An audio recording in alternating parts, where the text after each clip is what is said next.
Major गौरव आर्या ने अभी अपनी एक वीडियो में मैं दिखाया मैं और माई हमारे उन्होंने चैलेंज किया है।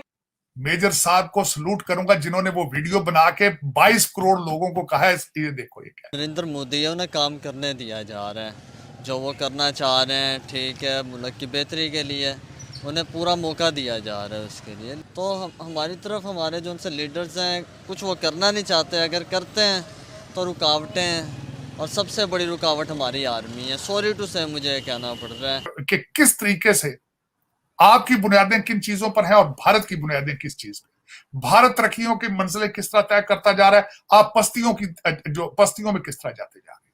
लेकिन काश आज आपके दादा जिंदा होते तो मैं उनके गले मिलके रोता। आज बहुत आगे हैं, हम कहाँ आगे हैं, हम तो इन चीज़ों में पीछे हैं कि उसकी लात खींच ली, उसकी लात खींच ली। अच्छा, टेक्नोलॉजी वगैरह सब में वो आगे वो सब चीज़ों में आगे हैं। मेरा ख्याल है उनका देखें ना, बजाज बाइक है कि स्कूटर है वो बनता है, बिल्कुल। यहाँ कोई बनी है आज तक। अगले दिन आपकी एक एमएनए है, मेंबर ऑफ नेशनल असेंबली, उन्होंने असेंबली के अंदर खड़े होकर कहा कि सिर्फ गोश्त खाने के लिए कंट्री बनाया था ये।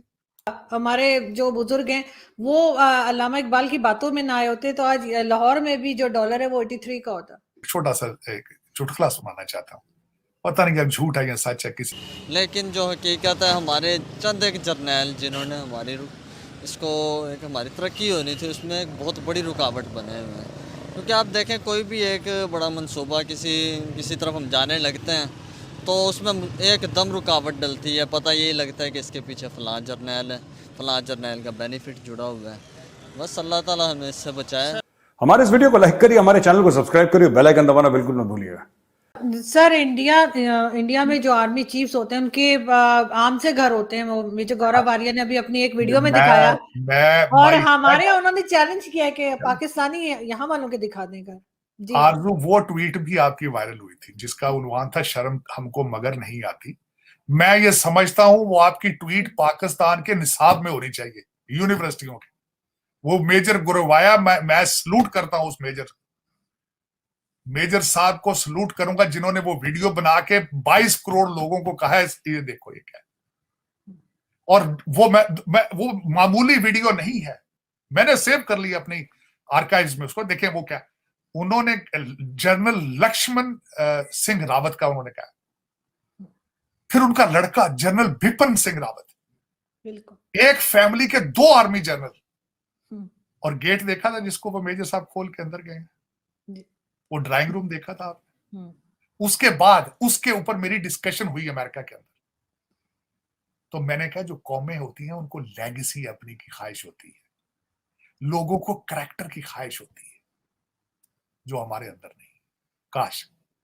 काश वो वीडियो मेजर रावत की हर इंस्टीट्यूशन में हर अफसर को दिखाई दे, लेकिन ये नहीं, ऐसे होगा नहीं। मैं कुछ ये नहीं भी सीखेंगे कि किस तरीके से आपकी बुनियादें किन चीजों पर हैं और भारत की बुनियादें किस चीज पर। भारत तरक्कियों की मंजिलें किस तरह तय करता जा रहा है, आप पस्तियों में किस तरह जाते जा रहे हैं। मैंने 2 दिन पहले एक ट्वीट लगाई थी और उसमें मैंने बात की थी कि किस तरह से मेरी फैमिली जो है वो इंडिया से यहाँ पे माइग्रेट होकर आई थी और फिर क्या हुआ उस पे एक हंगामा है। पाकिस्तान में सब बुरा भला कह रहे हैं जी दादा की रूह को बड़ी तकलीफ पहुंचाई है, तुम गद्दार, और क्या कुछ कहा जा रहा है मुझे। काश आज आपके दादा जिंदा होते तो मैं उनके गले मिलके रोता आज कि जो आपके साथ धोखा हुआ है, मैं उस पर मैं शर्मिंदा। मैं बल्कि मेरी जिंदगी की ख्वाहिश है कि इंटरनेशनल कोर्ट ऑफ जस्टिस में केस करूंगा, खासकर ब्रिटिश गवर्नमेंट के ऊपर। सर एक लाहौर के जर्नलिस्ट हैं, उन्होंने लिखा कि अगर हमारे जो बुजुर्ग हैं वो अल्लामा इकबाल की बातों में ना आए होते तो आज लाहौर में भी जो डॉलर है वो 83 का होता। लाहौर देखें, बातें किस पे आने ना आने, देखें ज्यादती ये की गई है कि एक गलत ख्वाब दिखाया गया है। फिर 40,000 वहां पे मदरसे बनाए हैं, नमाज किसी को तर्जुमे के साथ नहीं आती। फिर हर गली के अंदर 6-6 मस्जिदें और एक दूसरे को काफिर कह रहे हैं। फिर उन्हीं मस्जिदों के अंदर आपके जूते चोरी हो रहे हैं, उन्हीं मस्जिदों के अंदर लोटे चोरी हो रहे हैं, पंखे चोरी हो रहे हैं। तो पाकिस्तान का मतलब क्या, ला इलाहा इनको बता तो देते। अगले दिन आपकी एक एमएनए है, मेंबर ऑफ नेशनल असेंबली, उन्होंने असेंबली के अंदर खड़े होकर कहा कि सिर्फ गोश्त खाने के लिए कंट्री बनाया था ये। आपने 3 दिनों के अंदर 3 माइनॉरिटी के लोग मारे हैं। आपने दयाल सिंह को मारा है पेशावर में, आपने काशिफ मसीह को मारा है पेशावर में, आपने बरबील ज्ञानी को मारा कराची में, हिंदू को, और ये रमजान मना रहे हैं आप। आरजू ये आप इस्लाम को समझ ही नहीं सके आप। लेकिन मसला ये है कि आपने पाकिस्तान तो पहले बनाया ही नहीं है, धोखा किया। पाकिस्तान तो बना ही नहीं है ना। आपने सिर्फ एक लूट मार का एक आपने कहा भी हम इधर कर दो, हम लूट मार करें। आपने दहशतगर्दी कितनी बेची है, सोचे तो सही से कभी आप। और आपने बिलियंस बनाए हैं, बिलियंस।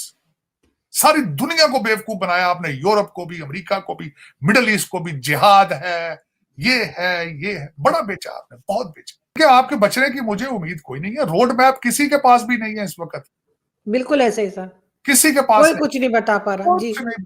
ना अदालतें हैं, ना एस्टेब्लिशमेंट है, ना सियासत है, ना नेशनलिज्म है, ना आपकी फेडरेशन है, ना हुकूमत है। बस अल्लाह तवक्कल है अपना। रोजाना डेली बेसिस पे लोग चल रहे हैं, डाके मार रहे हैं इधर से। छोटा सा एक चुटकुला सुनाना चाहता हूँ, पता नहीं अब झूठ है या सच है। किसी ने कहा कि यार मेरे घर में डाका मारने के लिए पुलिस वाले मेरे घर में डाका मारने आ गए।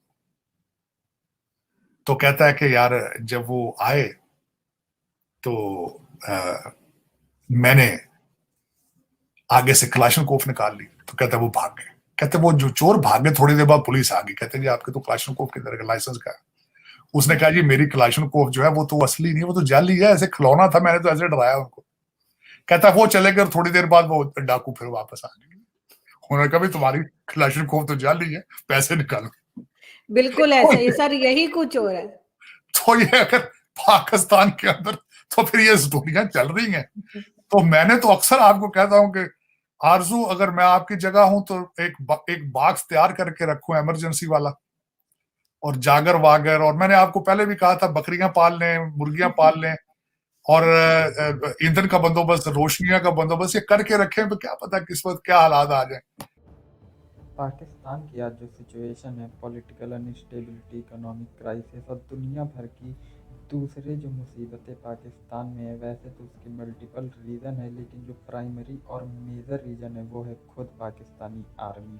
पाकिस्तानी आर्मी के हाथ में पाकिस्तान की सारी पावर है और वहाँ की जो गवर्नमेंट है वो बस एक रबर स्टैम्प का काम करती है, लेकिन असली जो मसल है वो पाकिस्तान आर्मी के पास है। पाकिस्तान आर्मी प्लस आईएसआई जो पाकिस्तान आर्मी का ही एक एक्सटेंशन है, इनके पास इतनी पावर है कि वो पाकिस्तान में जो चाहे वो कर सकते हैं। और उसका एक उदाहरण है कि बलूचिस्तान में जो मिसिंग पर्सनस हैं उनकी कोई भी सुनवाई कभी होती नहीं है और केसेस पेंडिंग पड़े रहते हैं या फिर उनको रजिस्टर ही नहीं किया जाता है। पाकिस्तान को इंटरनेशनल फोरम से जो भी एड मिलती है या जो भी उनकी मदद की जाती है उनके गरीब जनता के लिए, फ्लड विक्टिम्स के लिए, वो सारा पैसा पाकिस्तानी जो आर्मी जनरल हैं वो अपनी जेबों में डालकर लंदन और दुबई में या तो प्रॉपर्टी ख़रीद लेते हैं या तो उन्हें बाहर की बैंकों में जमा करा देते हैं। इतनी बड़े लेवल का करप्शन होने की वजह से ही पाकिस्तान की सिचुएशन सुधर नहीं रही है।